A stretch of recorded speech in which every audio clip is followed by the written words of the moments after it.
नमस्कार, सरल टॉक में आप सभी का स्वागत है। आपके साथ मैं हूं गिरिराज शर्मा। मध्य प्रदेश में उपचुनाव का माहौल है। 4 सीटों पर उपचुनाव हो रहा है। मध्य प्रदेश के भीतर बेरोजगार युवा पिछले साल से आंदोलन कर रहा था अपनी भर्तियों को लेकर के, और जिस समय यह आंदोलन किया गया था उस समय एक आवाज उठाई जा रही थी कि अब बेरोजगार युवाओं को चुनाव में खड़ा होने होगा। चाहे कोई सी भी पार्टी हो, भाजपा हो, कांग्रेस हो, कोई सा भी दल हो, जो युवाओं की आवाज नहीं सुनेगा तो बेरोजगार उतरेगा चुनाव के मैदान में। यह आवाज उठाई थी आंदोलनकारी शिक्षकों ने उस समय, जिसमें दिनेश सिंह चौहान भोपाल से, भिंड से अवधेश भदौरिया, गोपाल प्रजापत, दिनेश ठाकुर जैसे कई शिक्षक थे जो एक साथ होकर के इस आवाज को बुलंद कर रहे थे। लेकिन मध्य प्रदेश के भीतर आज एक बेरोजगार युवा उपचुनाव में खड़ा हो गया। कहीं ना कहीं आंदोलनकारी शिक्षकों की आवाज से प्रेरित हुआ और एक अलग जगादी के आने वाले विधानसभा चुनाव में और बेरोजगार युवा खड़े हो सकते हैं। इस पर चर्चा करेंगे मेरे साथ दो आंदोलनकारी शिक्षक जिन्होंने इस आंदोलन को मजबूत किया। दिनेश सिंह चौहान और अवधेश भदौरिया जुड़ रहे हैं। दोनों ही मेहमानों का बहुत बहुत स्वागत है सरल टॉक में। चर्चा की शुरुआत करें इससे पहले सभी बेरोजगार युवाओं से, सभी नागरिकों से एक अपील है कि इस आवाज को सब्सक्राइब कीजिए और हर जगह शेयर कीजिए। दिनेश जी, मैं सबसे पहले आपकी तरफ आना चाहूंगा। खंडवा का बेरोजगार चेतन राठौर, आपने सुना होगा, इस उपचुनाव के मैदान में उतर गया। सबसे पहले तो कैसा लग रहा है आपको, क्योंकि आप सभी शिक्षकों ने मिलकर के ये आवाज उठाई थी कि अब बेरोजगारों को चुनाव के मैदान में आना होगा। सच कहें तो मैं आपको बताऊं, मैं इस बेरोजगार के चुनाव में खड़ा सबसे ज्यादा प्रसन्नचित मैं हूं। एक एडवोकेट होने के नाते, एक शिक्षक होने के नाते मैं जानता हूं कि हमें राजनीतिक अधिकार दिए गए हैं। बाबा साहब अम्बेडकर का अगर ये मंशा होती कि बुजुर्गों को सीएम, बुजुर्गों को पीएम, बुजुर्गों को एमएलए बनाना है तो उम्र सीमा 45-50 कर देते। लेकिन उनको पता था कि इस देश का, इस प्रदेश का भविष्य सुनिश्चित कर सकता है सिर्फ और सिर्फ युवा, कि उसके अंदर तेज तर्रार होता है, उसके अंदर जोश होता है, उसके अंदर ऊर्जा होती है और उसका सही प्रयोग कर सकता है। इसीलिए प्रधानमंत्री बनने के लिए उम्र की सीमा 25 साल है। मुख्यमंत्री बनने के लिए उम्र की सीमा 25 साल, अर्थात बच्चा ग्रेजुएट हुआ, उसने 1-2 साल मास्टर्स किया या अपने समाज को समझा और सीधे एमएलए और एमपी के चुनाव के लिए सीधे वो दावेदार हो सकता है। लेकिन हुआ कुछ ऐसा कि बीच में इतना प्रोपोगंडा फैलाया गया कि राजनीति गंदी है, राजनीति मत आना, ये हमारे बच्चों के लिए सुरक्षित है, तुम सिर्फ बाबू बनो, तुम चपरासी बनो, तुम यहाँ जाओ, तुम वहां जाओ, यहाँ मत आना क्योंकि राजनीति गंदी है।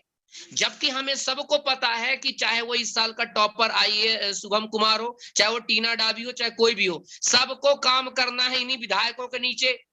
अगर यही विधायक, भाई कोई मंत्री विधायक ही होता, सिंपल, कोई गृह मंत्री, कोई कुछ मंत्री है। हमारे प्रदेश में तो ये बहुत बड़ा दुर्भाग्य भी हुआ है कि अनपढ़ नेता मंत्री थे और उनके आगे पीछे आईएएस आईपीएस दौड़ रहे थे, कलेक्टर साहब उनका खत पढ़ रहे थे, एसपी साहब सैल्यूट मारते नहीं भाग रहे थे। जिसने इतने साल तैयारी की वो आज उसके साथ है। तो मैं तो इस बात से बहुत खुश हूं। मैं तो हमेशा कहा हूं कि युवाओं को विशुद्ध राजनीति में उतरना चाहिए। ये बताइए, मध्य प्रदेश में 226 पोस्ट आती हैं, किसकी? जेल प्रहरी की। उसने बच्चा भरता 3.5 लाख फॉर्म। मैं कहता हूं ना, बामन तुम्हारे पास जिला पंचायत अध्यक्ष का है, बामन तुम उपाध्यक्ष बन सकते हो। 313 जनपद पंचायत अध्यक्ष का है, 313 जनपद पंचायत उपाध्यक्ष का है। जनपद पंचायत सदस्य की 6833 सीटें हैं मध्य प्रदेश में, सरपंच की 23,912 सीटें हैं, उप सरपंच की 23,912 सीटें हैं और पंच की 3,77,551 सीटें। भरो ना, बम्पर भर्ती है ये, भरो। बिल्कुल, मैं तो ये कहता हूं बहुत आवश्यक है। बिल्कुल। अवधेश जी, मैं आपकी तरफ आना चाहूंगा।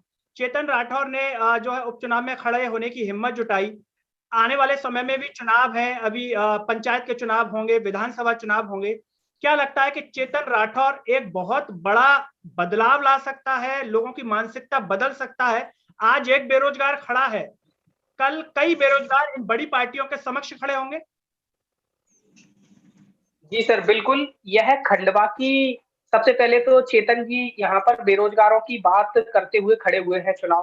तो चेतन जी यहाँ पर बेरोजगारों का प्रतिनिधित्व कर रहे हैं। क्योंकि यह लोकसभा का चुनाव है तो न केवल वो मध्य प्रदेश के बेरोजगारों का प्रतिनिधित्व कर रहे हैं, परंतु पूरे देश के बेरोजगारों का प्रतिनिधित्व कर रहे हैं। अब खंडवा के जो भी बेरोजगार भाई है या जो भी लोग हैं जिनके घर में कोई ना कोई बेरोजगार है, उनके कंधों पर यह जिम्मेदारी बनती है कि वो उनको अधिक से अधिक मत प्राप्त कराएं। क्योंकि जितने अगर चेतन जी को कम मत मिलेंगे तो निश्चित तौर पर एक तरीके का डिमोटिवेशन फैलेगा और दूसरे लोग इसमें खड़े नहीं होंगे। साथ ही साथ नेता भी हमारी बात को इतना गौर से नहीं समझेंगे कि अरे बेरोजगारों के पास कोई वोट बैंक नहीं है, बेरोजगारी कोई मुद्दा नहीं है, ये केवल एक गुब्बारा है, मतलब बस मीडिया इसको बड़ा चढ़ा के बताने लगती है। बस इस तरीके की समझ विकसित हुई। लेकिन अगर चेतन जी का समर्थन होता है, आज की स्थिति में यह है कि खंडवा में कोई चेतन को वोट ना करे, बल्कि बेरोजगारी के मुद्दे के लिए चेतन को वोट करे। उसके मुद्दे के लिए 7 नंबर का जो उनका मिर्ची का बटन है, वो अगर दबाएगा, तो निश्चित तौर पर आगे हमको देखने को मिलेगा कि राजनीति में कई नवयुवक आएंगे और बेरोजगारी का मुद्दा राजनीति में प्रभावी रूप से आगे रहेगा। दिनेश जी, हमने चेतन के पिताजी सुरेश राठौर जी से भी बात की थी कार्यक्रम में। क्या कहेंगे आप, वो पिता अपने बेटे के लिए जो है एक हिम्मत बना, उसको बोला कि हाँ आप खड़े होइए। तो ऐसे जो भी कार्यक्रम देख रहे हैं, जो भी बच्चों के माता पिता भी ये कार्यक्रम देखेंगे, तो उनको आप क्या कहेंगे? क्योंकि घर वालों का सपोर्ट होना बेहद जरूरी है। और चेतन के पिता ने कहा कि हाँ बेटा 1 महीने में परिणाम भी आ जाएगा, तू खड़ा हो जा। ये बहुत बड़ी बात कही। और किसान पिता, देखिए मैं आपको बता दूं, भारतीय राजनीति और भारतीय समाज की दशा ये है कि अगर बाहर युद्ध है, जहां लड़ना है आपको, तो घर में कुरुक्षेत्र होता है। जो व्यक्ति अपने घर में इस बात पे कन्विंस कर चुका कि मुझे सरपंच का चुनाव लड़ना है पापा, विधायक का चुनाव लड़ना है पापा, वो समझ लीजिए आधी जीत तो जीत चुका। युवा चाहता है चुनाव लड़ना, पर युवा का पेरेंट्स नहीं चाहता चुनाव लड़वाना। युवा का पेरेंट्स चाहता है कि तुम बेटा एक काम करो, बस तुम तैयारी करो, तुम 33 साल के हो गए हो, तुम उम्र सीमा क्रॉस हो रही है, कुछ करो, बस सरकारी नौकरी के पीछे लगे रहो, नौकरी चाहिए तुम्हें, तुम्हें ये चुनाव वगैरह इनसे दूर रहो। और उसकी वजह है कि उनके माता पिता उनको यही शिक्षा दी। मैं आपको पहले बोला ना कि राजनीति को लोगों ने क्या कर दिया, शब्द को इतना बदनाम कर दिया कि पढ़ा लिखा युवा भी इसको समझता है कि राजनीति गंदी है।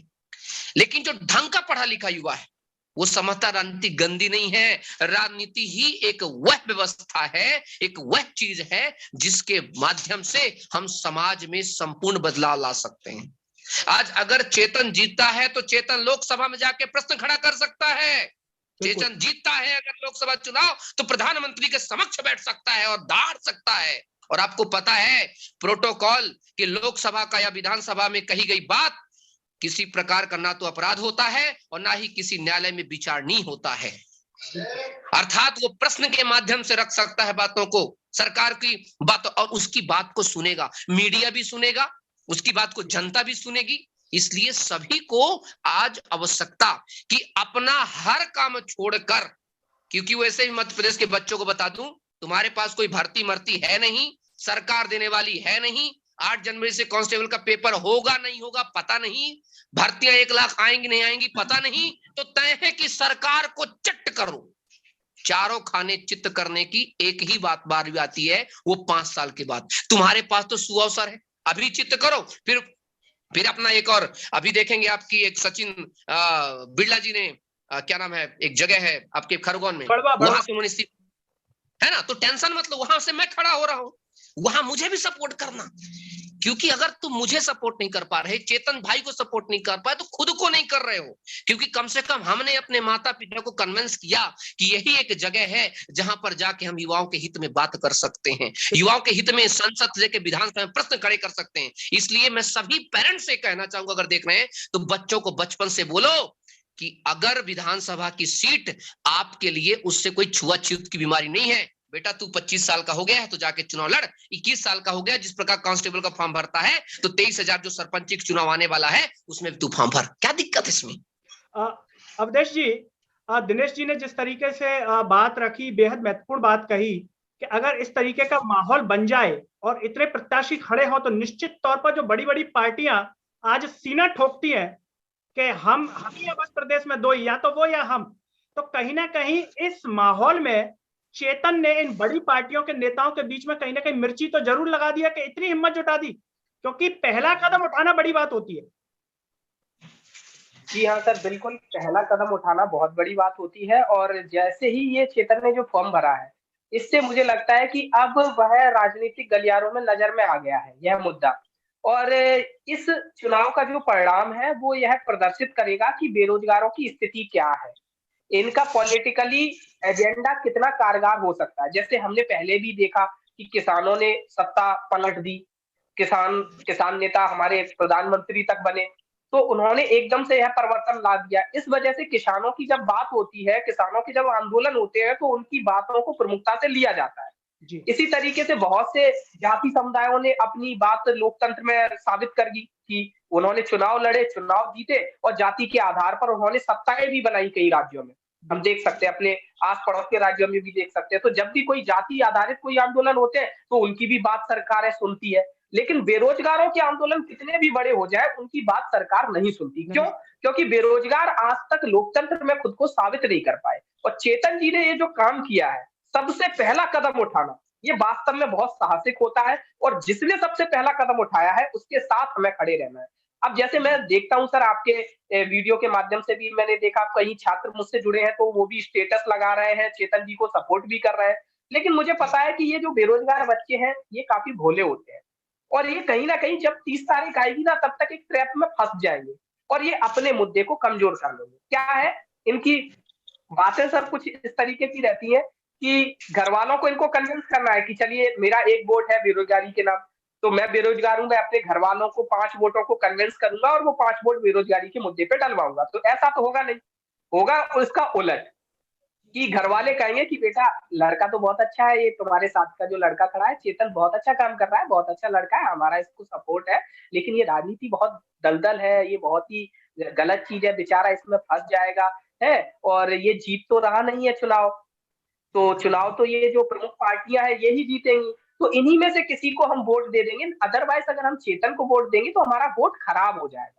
तो इस ट्रैप में जरूर फंसने वाला है। और हमने देखा है जो अच्छे अच्छे कैंडिडेट है सर, हमने बहुत अच्छे अच्छे कैंडिडेट्स को चुनाव लड़ते हुए देखा है और उनको चंद मतलब सैकड़ों वोटों पर सिमटते हुए देखा है। बिल्कुल, तो वो चीज कहीं यहाँ पर ना हो जाए, इस चीज का मुझे जरूर सर दिनेश जी, अवधेश जी ने जो बात कही, मुझे एक फिल्म का वाक्य याद आ रहा है। राजेश खन्ना उस फिल्म में थे और वो बहुत ही अच्छी बात कहते हैं कि जब बेटी की शादी करते हो तो लड़के में हर चीज देखते हो, उसका परिवार देखते हो, गुण और अवगुण देखते हो कि लड़की की जिंदगी बर्बाद ना हो जाए।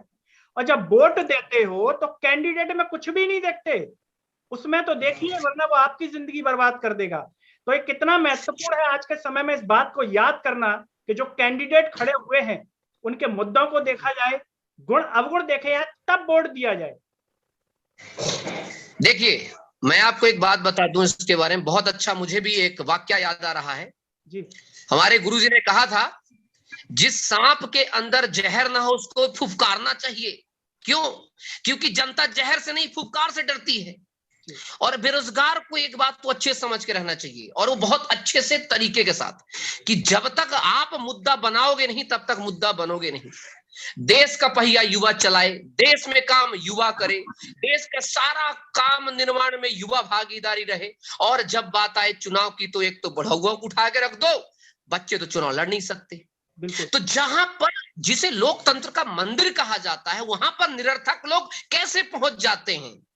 और आपने कहा ना कि किसी राजेश खन्ना की मूवी के किसी व्यक्ति के चरित्र को देख करके वोट देना चाहिए, मैं तो कहता हूं पार्टी को देख के ही वोट देना चाहिए। ये देखना चाहिए कौन से पार्टी का है, क्योंकि तय है कि आज के समय में कितना भी बड़ा लीडर हो, अगर वो पार्टी में सम्मिलित है तो करेगा वही, बीन पार्टी बजाएगी, जो तो बस उसको नाचना है, बिल्कुल जैसा चाहेगा वैसे नाचना है। हमने अच्छे अच्छे देखा है। तो अगर आपका कितना भी चाहेता खड़ा है किसी दूषित पार्टी से, जिसने के देश को बर्बाद कर रखा है, भ्रष्ट कर रखा है, देश को, युवाओं का सत्यानाश कर रखा है, नौकरियों को बर्बाद कर दिया है, ऐसे लोगों को सबक सिखाने का मौका मिलता है कि ना तो एक ऐसी पार्टी चुन लो जो बर्बाद कर रही है, और एक ऐसी पार्टी चुन लो जो विपक्ष में होकर के आपकी बात नहीं कर रही है। दोनों को धूल चटाओ, दोनों को धूल चटाओ, और एक निर्विरोध तरीके से जो खड़ा हुआ है खड़ा चेतन, उसको चुनो, क्योंकि चुनोगे तो उनको भी सबक मिलेगा, सबक ये मिलेगा। अब आ गया है बेरोजगारी हुआ, और रहा सवाल उसके जीतने हारने की, तो मैं बता दूं आपको साहब, चेतन राठौर जीत चुका है चुनाव, क्योंकि जो कदम उठा दिया वो जीत चुका है। अब्राहम लिंकन 17 बार चुनाव हारे हैं, लेकिन 17वीं बार जाकर के जीतते हैं चुनाव। बिल्कुल। तो ये समझिए, आज के इतिहास बदलने में हमें वक्त लगता है, लेकिन कोई बात नहीं, बदलेगा इतिहास, और एक दिन बहुत खतरनाक बदलेगा। बिल्कुल। अवधेश जी, मैं आपकी तरफ आना चाहूंगा कि जिस तरीके से मध्य प्रदेश में एक भांजा आज खड़ा हुआ है, क्या लगता है कि आने वाले समय में भांजिया भी, बेरोजगार जो भांजिया हैं वो भी उपचुनाव में देखने को मिलेंगी, कहीं ना कहीं प्रेरित होकर के और ठोक करके, ताल ठोक करके कहेंगे कि हाँ हम भी उपचुनाव में है बेरोजगारी के मुद्दे को लेकर के।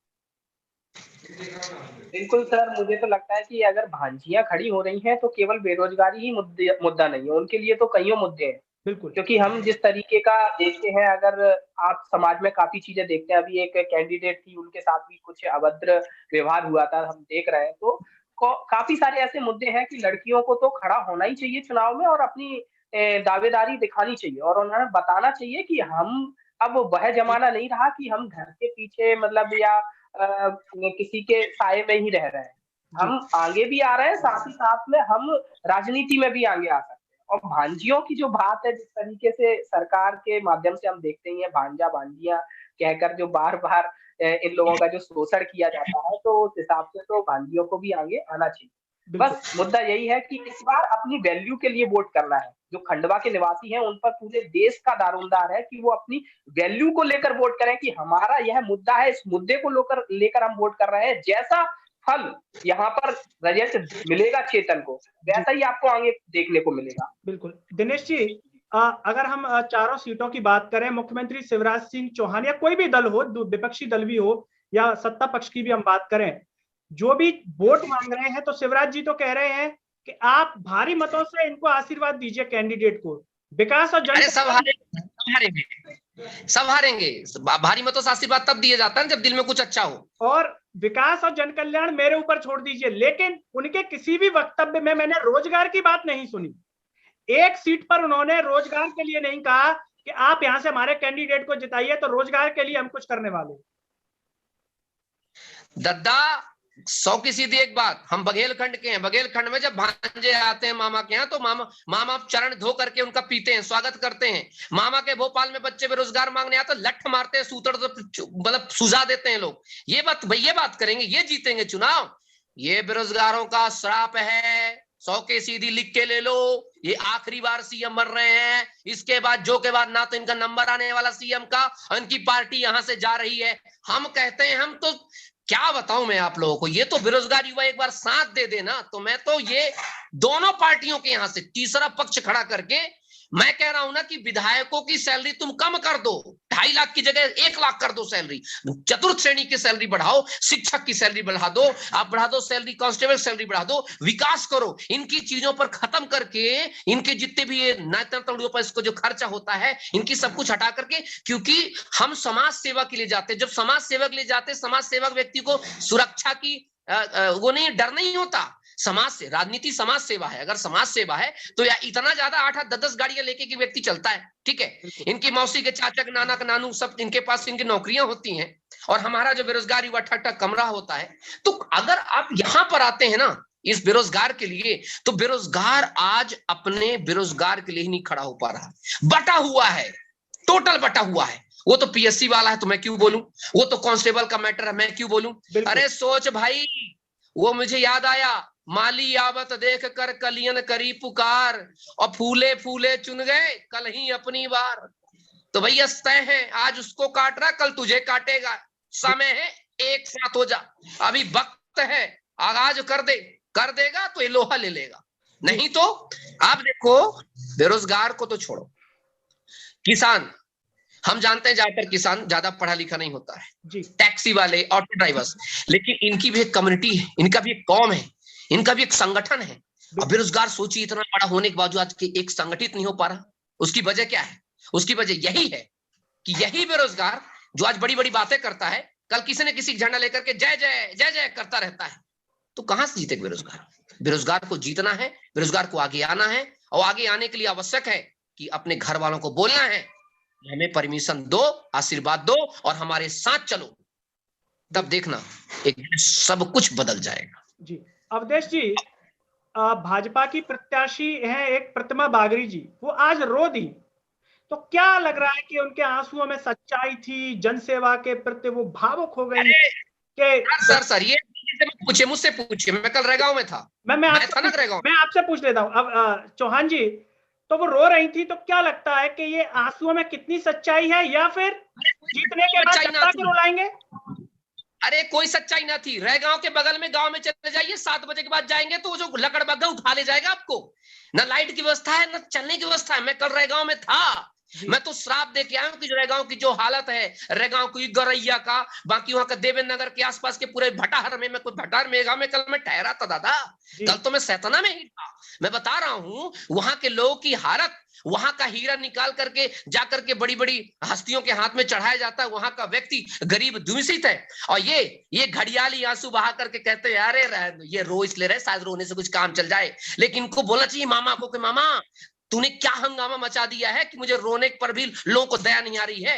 इनका हारना तय है। ये रो लें, गा लें, चीख लें, चिल्ला लें, उसकी वजह है सर जनता पूरी प्रताड़ित है। मैं तो बता रहा हूं ना, बैकग्राउंड मैं कल कम से कम 1000 लोगों से मैं मिला और 1000 लोगों ने कहा कि वर्तमान में इस पार्टी इतनी भ्रष्ट हो गई है, इतने निचले स्तर पर चली गई है, इसको एलपीजी के दाम अब नहीं दिख रहे, इसको पेट्रोल के दाम अब नहीं दिख रहे, ये छाती नहीं पीट रहे अब, नहीं तो उधर तो बढ़ गए तो लग रहा था अरे कंडा कुंडी। अब पता नहीं वो हमारी कौन वो नाटक वाली पता नहीं आजकल कहाँ गई हैं, नहीं तो चल देती थी। और आजकल फुसफुसे बाबा वो 35 रुपए वाले पता नहीं आजकल कहाँ घुसे हुए हैं। इनको लाओ, इनको पकड़े लाओ। कहाँ हो तुम लोग 35 रुपए लीटर वाले, जब 15-15 लाख रुपए दिला रहे थे। ससुरा सारा बदमाशी की हद हो गई है, पूरा चारों तरफ एकदम अफरा तफरी मच गई है। ना नौकरियां हैं, ना तुम्हारे पास कोई एक गरीब के पास तुम पहले बोलते हो लो लो आओ और तुम्हें हम देंगे क्या, गैस सिलेंडर देंगे फ्री में, और गैस भरवाएगा क्या तुम्हारा पापा।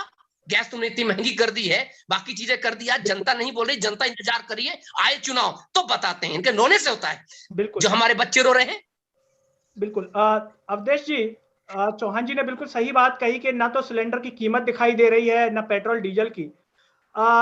ये जो चेतन ने कदम लिया है उपचुनाव में खड़े होकर के कहीं ना कहीं एक प्रतिनिधित्व कर रहे हैं बेरोजगारों का, तो क्या लगता है आपको कि ऐसे में मध्य प्रदेश के जो सभी बेरोजगार हैं उन्हें कहीं ना कहीं चेतन की हिम्मत बनना चाहिए? क्योंकि सब इंस्पेक्टर की भर्ती नहीं आई, पटवारी की नहीं आई, कई सारी ऐसी भर्तियां अगर आ भी गई है तो पदों की संख्या बेहद न्यूनतम है।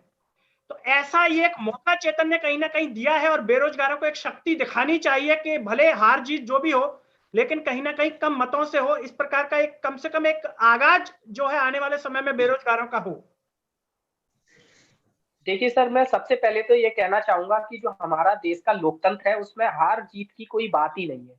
1 vote is equal to 1 value, कि मतलब आपका अकेले का भी वोट है। जैसे कि नोटा हमारे यहाँ चलता है सर, कि आपको कोई कैंडिडेट पसंद नहीं आ रहा तो आप नोटा दबा सकते हैं, जबकि नोटा से हार जीत तय नहीं होती। लेकिन यह दिखाना कि हमें इनमें से कोई भी व्यक्ति पसंद नहीं है, इसलिए वो आपकी एक वैल्यू के लिए तो वहां पर एक बटन दिया गया है। इसी तरीके से यहाँ पर है ऐसा कि हार जीत के बारे में तो कोई भी संशय करना ही नहीं चाहिए छात्रों को, या फिर जो लोग भी चेतन को सपोर्ट करते हैं, जो भी बेरोजगारी के मुद्दे को सपोर्ट करते हैं। बात केवल सर बेरोजगारी के भी मुद्दे की भी नहीं है, जैसे कि जो एलपीजी सिलेंडर और वगैरह दूसरी चीजों की बात की जा रही है। जैसे आप बोल रहे थे कि मुख्यमंत्री जी कहीं पर भी रोजगार की बात नहीं कर रहे, तो ये एक साइकोलॉजी है कि वो उस चीज की कभी भी बात नहीं करेंगे, क्योंकि अगर कोई भी पार्टी का नेता, सबसे बड़ा नेता जो है, वह किसी मुद्दे की बात करेगा तो उस मुद्दे पर खुलकर चर्चा होगी। अगर वो एलपीजी सिलेंडर की बात करेंगे तो उस पर चर्चा होगी तो लोग बात कहेंगे कि हाँ वास्तव में 300 रुपए 400 रुपए बढ़ गए। अगर वो रोजगार की बात करेंगे कि हम रोजगार देने वाले हैं, तो फिर रोजगार पर बात होगी कि अरे अपने आसपास में किसी की नौकरी लगी, किसी की नहीं लगी, उसने 3 साल पहले फॉर्म भरा था, वो 4 साल से तैयारी कर रहा है, ये चर्चा चलेगी। तो वो इस तरीके के मुद्दे को लोगों तक पहुंचाना ही नहीं चाहता। मैं एक शिक्षक हूँ, मुझे पता है सर, मुझे यह पता है कि मैं पढ़े लिखे छात्रों को भी पढ़ा रहा हूँ, लेकिन अगर मुझे कोई टॉपिक तो उसमें से अगर हटाना होता है कि एक टॉपिक रनिंग में चल रहा है, अगर मुझे पता है कि ये टॉपिक मुझे नहीं पढ़ाना, ये एग्जाम में नहीं आएगा, या फिर मुझे कम समझ में आता है, तो मैं उसको कहीं पर भी स्किप कर सकता हूँ। बच्चे कभी समझ ही नहीं पाते। तो ऐसे ही राजनेता भी बहुत चतुर होते हैं।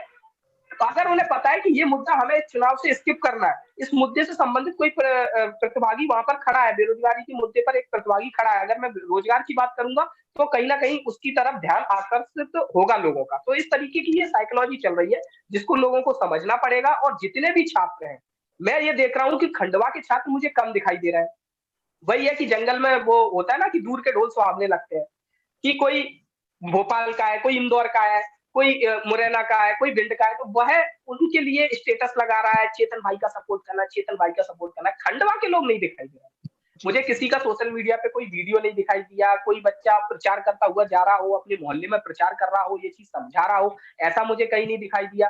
तो खंडवा के लोगों को जिम्मेदारी लेनी पड़ेगी, क्योंकि आज खंडवा के लोगों पर दारोमदार है उनके सर पर बहुत बड़ा। क्योंकि ये रिजल्ट सर्वोच्च संस्था देखेगी आपकी, मोदी जी तक भी देखेंगे कि हाँ बेरोजगारों की क्या। अच्छा, चेतन जी को 50,000 वोट मिले, बिल्कुल बेरोजगार महत्व रखते हैं राजनीति में। तो यहाँ पर पूरा दारोमदार अब खंडवा के बेरोजगारों और उनके परिवारों पर है, तो उन्हें अपनी वैल्यू के लिए वोट करना चाहिए। यही मैं आखिरी बात कहना चाहूँगा। दिनेश जी, चलते चलते खंडवा के बेरोजगार युवाओं से, खंडवा के नागरिकों से, खंडवा के जो शिक्षक हैं जो तैयारी करवाते हैं एमपी पुलिस की, क्या कहेंगे चलते चलते इस कार्यक्रम के माध्यम से चेतन ने जो कदम लिया है, किस तरीके से वो वहां पर माहौल को क्रिएट करें? मैं बस इतना कहूंगा कि जो ये बड़ी बड़ी पार्टियां हैं ना, जो सारे शिक्षक, सारी जनता खंडवा की बताना, उनके लिए बस आप नोट के बदले वोट हैं और ज्यादा कुछ नहीं वैल्यू आप रखते हैं। लेकिन चेतन के लिए भाई हैं, घर के हैं, सखा हैं, उसके कंधा, उसके स्तंभ हैं आप। वो आप में से है। वो जो अगर आप में से है तो आज अपने वोट को बिकने मत दीजिएगा। और अगर किसी ने गलती से गिफ्ट में दे भी दिया है तो कोई दिक्कत नहीं है, गिफ्ट सबसे लेंगे, वोट चेतन को देंगे। सीधे ठान लीजिए, गिफ्ट सबसे लेंगे, वोट चेतन को देंगे। और जहां तक हो सके युवा अपने परिवार को, परिवार के चाचा, मामा, फूफा, फूफू, सबको, एक बहुत बड़ा चीजें होती हैं, तो इनसे मिल करके, क्योंकि आज क्या है, 3 दिन में, अभी 30 तारीख को चुनाव है, तो तय है कि बीजेपी और कांग्रेस तय करेगी भैया हमने कितने नोट बांटे, कितने नोट हमारे, कितने वोट फिक्स हुए। लेकिन आज एक बार अंतरात्मा की आवाज सुन लीजिए कि 70 साल से वो और बाकी 15 साल से ये क्या कर लिए, आपका कौन सा विकास दिखा दिया आपको।